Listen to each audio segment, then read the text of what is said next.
What's up, guys? Barry Gaming here, back with some more Idle Heroes news for July 10th, 2021. So, if you guys remember, a little while back at the 5th anniversary live stream, we had a lot of spoilers about upcoming changes and additions to the game.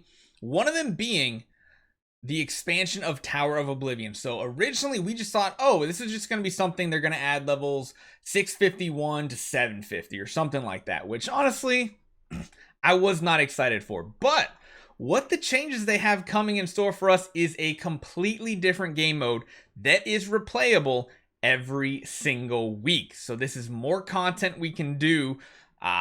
Really happy because Tower, it just felt bad getting it cleared so easily.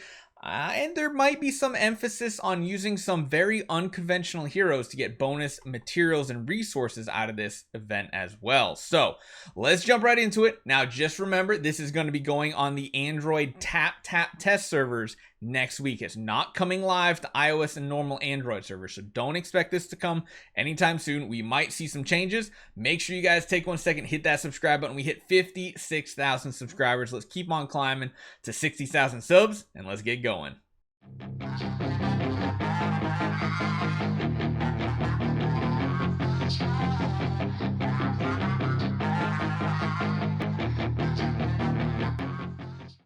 So before we jump into the information on Facebook, they did put a cute little 4-second video. It's nothing special, but the new mode is going to be called Tower of the Dreamland. Now, the first thing we need to talk about is, of course, this comes after level 650. Let me see if I can pull this up a little bit. So 650 is where our previous endpoint was in Tower of Oblivion. Now we're going to have a brand new event called Tower of Dreamland opening up. So they have a nice new infographic for us. It says, Lutz has brought news about the new gameplay Tower of Dreamland. So essentially what this is going to be is this new game mode here is going to be unlocked after you pass level 650 in Tower of Oblivion. The opening time is going to be every Friday to Sunday. That's a tentative schedule. It does seem like that's a weekend type event, so it's going to be open at the same exact time as Vortex is on the weekend. So it's going to open Friday night all the way to Sunday night, so you have 2 full days to complete it, to do anything. I don't know if I like that. I kind of wish it would just be open all week and just have like a weekly reset. The fact that it's only on specific days really isn't something I enjoy, because it's like, what if you can't or you don't normally play that much except for your dailies on those days? It's kind of why I don't like Vortex, that it's open and closed like with days off. I just wish it was open or closed, like just I don't know. I mean, we already have that with Vortex. We have it with Aspen Dungeon, so it's not a huge deal, but I mean, it is what it is. So when you open this Dreamland Tower here, you're going to enter the Dreamland Depths. So there's going to be a selection interface, and there's going to be heroes down the bottom with ups on them.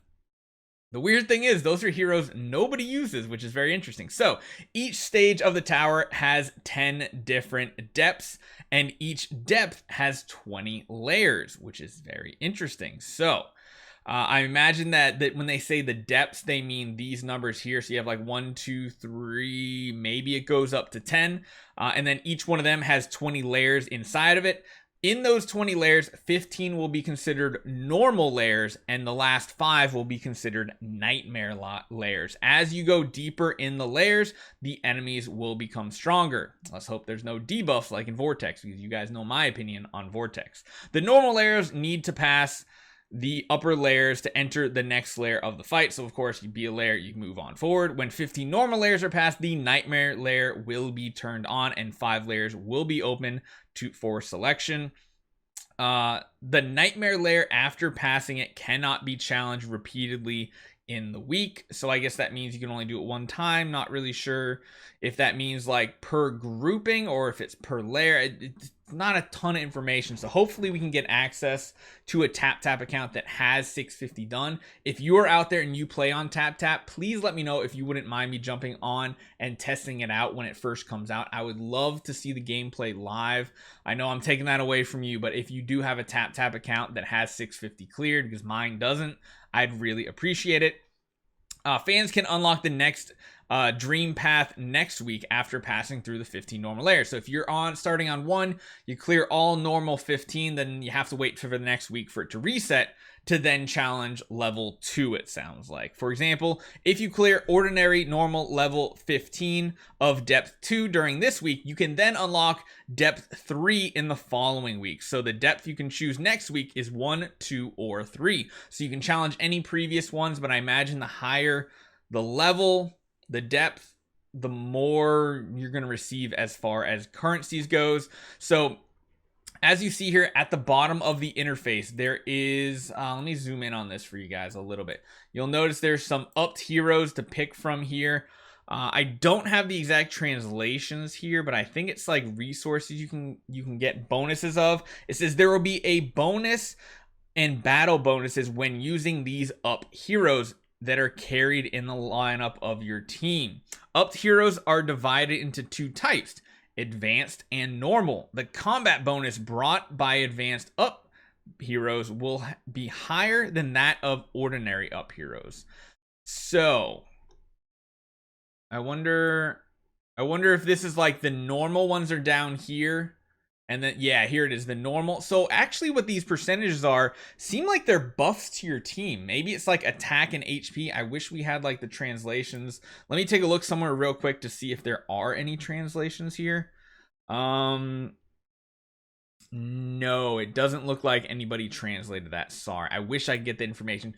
Stay tuned though, we'll have that info later on in the week for sure. But yeah, so these are the ordinary buffs ups. You put a level 100 field in. I guess it's just so you can't have like a full 6 hero lineup. You're supposed to kind of weaken your team, but then put these level 100 5-stars in to get different types of bonuses.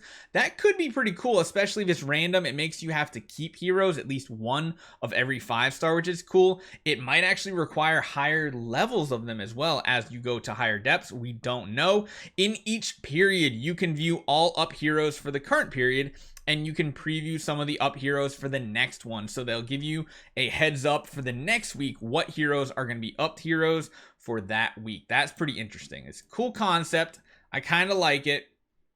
Just depends on how it actually works out in practice.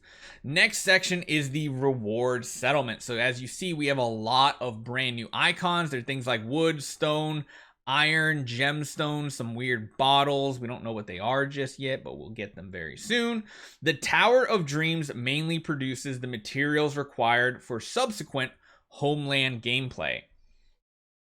When they say Homeland gameplay, this is leading me to believe, oh, I didn't mean to do that. It's leading me to believe this might be for the upcoming Celestial Island upgrades. I don't know. Because the new Homeland, I mean, that would make sense. It would be really, really interesting though. Like really interesting to see if like tower progress gives you Celestial Island home. I don't know. We'll have to see what they mean by Homeland. The rewards after each level of clearance will be put into a reward box, and the rewards in the reward box will be collected at the end of the event. If you fail to receive your items in time, they will simply be sent to the mail so you do not miss out on them. If you pass the current level without using any up heroes, you will get basic rewards. When the lineup contains multiple heroes of the same up, only one up hero will enjoy the bonus. You can't put like 2 of those Luts in that we saw right here. You can't like put 2 Luts in and get the double bonus. Only one is going to work in your lineup. When the lineup contains different upped heroes, the rewards of different upped heroes will be superimposed as a bonus. So if you use, for say example, if you use all 4 of these shadow heroes, you put Lutz, Field, Corpse Demon, and Bade in your lineup, you will get pretty much the bonus from all of them, which is a pretty cool thing. That's interesting. We'll have to see how that plays out, and I really want to know what these resources are used for. Lastly, here we have the reset rule. The Dreamland Tower has a chance to reset once a week. You can reselect the current depth that you're on, but after resetting, the backpack rewards will be cleared out. So yeah, you'll just get sent to your mail. If the backpack reward is not received, it cannot be reset, and the reset does not affect the up hero. So maybe that might mean something else by the backpack rewards. Thought they just said it's going to your mailbox. We'll have to see what that means. And then very lastly, there will be a leaderboard for this as well. The ranking shows the information of the top 100 players, the highest depth, and the number of layers reached in history. If there is a new record, the clearance information of the soldiers will be referenced. I wonder if anybody will actually make it all the way through the whole thing. Not quite sure just yet, but that's pretty much the news that we have so far. Again, if you guys play on the TapTap test servers, yeah, I mean, you might be over there and have like a full E5 account. You have E5 ticks. You cleared all the way to 650.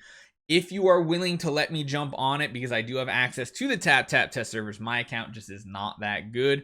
If you can do that, let me know. I'd love to jump on there, test it out, see what it looks like live, stumble my way through it, and definitely give our audience a first look at the new gameplay. Overall, first impressions, I like it. It's not just 100 more levels, which sounds really boring. This makes me optimistic for the changes coming potentially for Sealand as well, where they said they're going to add more gameplay, but it's going to be a little different. So hopefully that's what it is, that once you unlock maybe all Sealand 20s, you get a new game mode within it. That would be cool too. Let me know what you guys think in the comments down below. Again, hit that subscribe button to make sure you don't miss out on any news or any cool videos, and I'll see you guys next time.